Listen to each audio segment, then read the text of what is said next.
nous sommes avec François and the Atlas Mountains, comment ça va? Ça va bien, ouais. On est ravis de jouer en Bretagne. C'est assez rare pour nous, on n'est pas venu souvent. Mais on a l'impression que l'accueil va être bon pour l'instant. Décrire François and the Atlas Mountains, c'est un petit peu compliqué et en même temps très simple. Mais il n'y a pas vraiment de frontières musicales et ni de frontières humaines. Est-ce que c'est avant tout un projet libre? Ouais, exactement. Je crois que c'est le terme qui revient souvent dans notre manière de décrire notre façon de faire de la musique et notre intention de partager la scène, etc. Ouais. Kiss me in my bedroom, the curtain is open still. There's lipstick, frosty drops of lipstick on the windowsill. It's the early morning. Alors c'est toi François qui était à la base du projet en 2003, Ouais. ça. Et alors comment il a évolué ce projet? Selon les endroits où j'habitais, puis selon les envies, c'est vrai qu'au départ j'étais très branché songwriting quand j'habitais en Angleterre et ambiance intime, tout ça, des morceaux. Et puis après j'ai eu envie de plus d'énergie, de plus de rythme, etc. Et pour le situer, tu dis que c'est un peu entre Jacques Prévert pour la poésie classique et entre Talking Heads pour la pop expérimentale. Ouais, alors là que... j'en ai trouvé une nouvelle, c'est entre Henri Salvador et les Velvet Underground. Je me disais que ça résumait pas mal aussi. C'est pas mal. Alors c'est quoi? C'est le côté un peu et poétique et pop Ouais, c'est très anglo-saxon et en même temps très... Il y a un côté dans les textes français assez classique en fait, avec des mots très bateaux de la poésie française.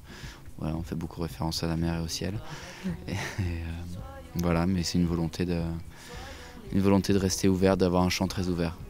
Et dans tes influences, enfin dans vos influences, il y a donc des influences anglo-saxonnes et des influences françaises, notamment Dominica. Qu'est-ce que ça évoque pour toi, Dominica? Ça a été une très belle manière de s'ouvrir à le texte, le français, à la musique. Et voilà, c'était une référence pendant très longtemps, ça l'est toujours. J'aime beaucoup son dernier album. Nous marchons tout au bord de l'eau. La mer a bon dos. Elle maintient nos regards. La scène, ça a beaucoup fait évoluer, je crois, votre musique, quoi. Je pense que de l'album, à partir de l'album, et vous avez commencé à beaucoup tourner, et ça a fait évoluer dans quel sens en fait? Je crois que c'est passé de quelque chose d'un peu intimiste à quelque chose de beaucoup plus énergique. Ouais, parce qu'on partait du principe que vraiment on se déplaçait pour faire au bout d'un moment qu'on se déplaçait pour faire un show vraiment, et on jouait beaucoup, on passait beaucoup de temps dans la voiture, on avait vraiment envie de bouger sur scène et que les gens ressentent et dansent, justement, partagent ça en fait. Cette énergie, on s'est mis à danser aussi beaucoup, faire des chorégraphies. Et ouais, tout cet univers un peu d'abord tribal qui s'est développé, après un peu électronique aussi, et après les claviers de Gérard qu'on a rencontré en Écosse qui viennent un peu napper tout ça, et beaucoup de voix aussi. On aime bien beaucoup la trance que procure en fait de chanter tous les chœurs en fait ouais. Et c'est aussi parce que vous avez eu la chance d'être programmé sur des festivals plutôt cool. Ouais. Et les Franco et Rock en scène, justement, vous vous êtes dit il faudra qu'on aille chercher le public. Et là, qui ne nous connaît pas forcément, il faut peut-être qu'on... Ouais, c'est vrai, ouais. Les Franco le chantier des Franco nous ont beaucoup aidés. En fait, ça a un peu structuré toute cette énergie, canalisée en fait, cette énergie là, et même Rock en scène, ouais, c'était un des plus impressionnants concerts qu'on ait fait. Mais aussi, c'est beaucoup de dates hors... à l'étranger en fait, qui nous ont beaucoup aidé, beaucoup de dates en Angleterre, en fait, en Écosse, aussi d'avoir tourné, un peu bourlingué, ça nous a vraiment ouvert à plein d'autres choses.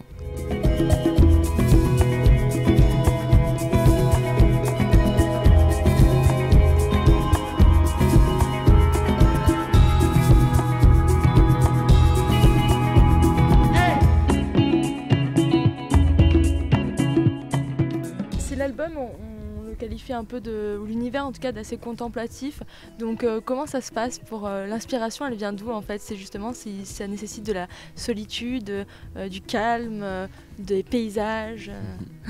Ouais, c'est vrai que j'ai toujours beaucoup aimé la région d'où l'on vient, la Charente-Maritime, et je me suis toujours permis des parenthèses de temps pour pouvoir me ressourcer un peu là-bas, aller à la mer, etc. Ça émane beaucoup de ça. Est-ce que même dans le quotidien, là, quand vous venez, on est à Morlaix, est-ce que c'est des paysages qui peuvent vous inspirer? Est-ce que vous prenez tous les jours un petit peu de temps pour être dans l'observation? C'est très difficile, j'aimerais l'être beaucoup plus. Et la volonté de faire un peu d'aquarelle, ça émanait de cette envie-là, en fait, de vraiment profiter d'un lieu. Mais j'ai très rarement l'occasion de le faire et on passe beaucoup de temps dans les SMAC, qui sont les salles, enfin en France tout du moins, les salles qui sont généralement en périphérie des villes, dans des zones pas toujours très heureuses. Ouais. Donc ce projet il existe depuis 2003, mais vous avez signé récemment dans un label qui s'appelle Domino, qui est un grand label indépendant, et vous êtes la première signature française du label. Est-ce que c'est flatteur et est-ce que c'est une fierté pour vous? Est-ce que c'est un label qui vous correspond? Bah, forcément, on a été très flattés au début. On était vraiment très heureux, très emballés. Et je trouve que ouais, c'est un label, enfin de par leurs artistes les plus indépendants justement, je trouve que c'est un label qui nous correspond bien. François parle toujours de Bill Wells, mais c'est vrai qu'il y a Animal Collective aussi, il y a beaucoup de choses. Là on a enfin, le World Dance, des choses qu'on écoute beaucoup maintenant dans le van. Et ouais, c'est des gens avec qui surtout qui aiment la musique avant tout et qui se déplacent au concert et ouais, qui aiment leur métier en fait, un peu, enfin comme nous. Je pense, et ça les relations humaines du coup se font très facilement et on est vraiment très heureux de travailler avec ces gens-là, vraiment. Et justement, c'est un label qui fait de la musique pointue et qualitative. Mais vous, je crois que votre vocation, c'est aussi de sortir un peu de ça. Enfin, pas d'en sortir, mais en tout cas d'élargir et de toucher des gens, quoi, et de pas rester dans un truc un peu. Bah oui, on va y être vite confronté. Enfin, c'est vrai que c'est l'envie aussi qu'on a. Et de toute façon, on va y être confronté pour les festivals de cet été. Là, on va être donné un peu en pâture sur des scènes énormes à des milliers de personnes, mais on verra. Hein. Mais c'est vrai qu'il y a cette volonté vraiment d'ouvrir la musique. Je pense de par le français aussi. Je crois que François fait beaucoup de morceaux en français en ce moment. Mais quand on va jouer outre-Manche, on remanie un peu le set aussi et on redevient peut-être un peu plus expérimental, je sais pas.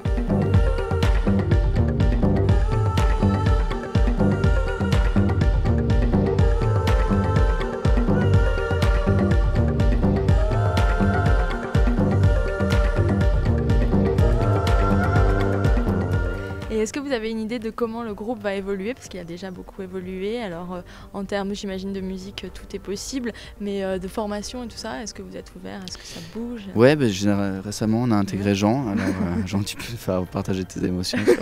Qu'est-ce que ça fait d'avoir été intégré dans ce groupe? C'est génial de tourner avec eux. C'est vrai que je me suis senti intégré hyper vite. C'est un groupe qui est plutôt joyeux, on va dire. Et du coup très ouvert à plein de choses aussi. Et par exemple, je sais pas, un jour j'ai ramené une clarinette. François il me dit bah tiens, t'as qu'à jouer de la clarinette là. Enfin, c'est très ouvert à plein de choses en fait, à plein d'instruments, de nouveaux instruments, de nouvelles directions. Donc vous êtes toujours ouvert à l'enrichissement de qui vient de l'extérieur et tout ça? Oui, carrément. Oui, carrément. Ce soir, vous jouez à Morlaix dans le club Coatelan, qui transpire un peu la scène. Enfin, on sent qu'il s'est passé des choses là-dedans, quoi. En tout cas. Génial. Est-ce que ça vous inspire ça aussi? Ouais, à fond. Moi, ça me met très à l'aise parce que j'ai vraiment l'impression de retrouver ce terreau qui m'a toujours motivé à faire de la musique, qui est la passion des musiciens, des organisateurs de concerts, etc. Une espèce de passion brute pour des moments partagés autour d'une scène, très ouvert d'esprit encore une fois. Et voilà, dans un environnement simple et l'accueil est chaleureux, il n'y a aucune attitude prétentieuse, etc. C'est vraiment très très agréable. Et ça me rappelle, on est d'ailleurs en Bretagne, donc on n'est pas loin de la Grande-Bretagne, et ça me rappelle les clubs de Grande-Bretagne. L'atmosphère. Eh ben, merci beaucoup François and the Atlas Mountains et bon concert ce soir. On sera ravis de vous voir. À bientôt.